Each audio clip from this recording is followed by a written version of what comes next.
آج ہم جانیں گے تکبر تشریق کے اہم مسائل۔ یہ تکبیر 9 ذوالحج کی فجر سے لے کر 13 ذوالحج کی عصر تک ہر فرض نماز کے بعد پڑھی جاتی ہے۔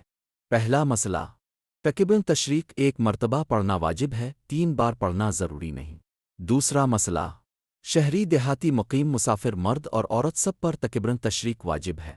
تیسرا مسئلہ، 9 ذوالحج کی فجر سے 13 ذوالحج کی عصر تک ہر فرض نماز کے بعد تکبیر پڑھنا واجب ہے، چاہے نماز جماعت سے پڑھی جائے اکیلے۔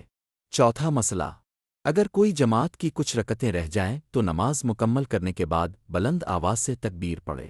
پانچواں مسئلہ، اگر تکبیر کہنا بھول جائیں اور فوراً یاد آ جائے تو پڑھ لیں، لیکن اگر نماز کے بعد کوئی دوسرا کام کر لیا تو پھر تکبیر ساقط ہو جائے گی۔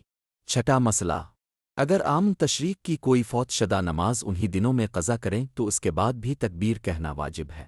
ساتواں مسئلہ، اگر عام تشریق سے پہلے کی نماز عام تشریق میں قضا کریں یا عام تشریق کی نماز بعد میں قضا کریں تو تکبیر نہیں پڑھی جائے گی۔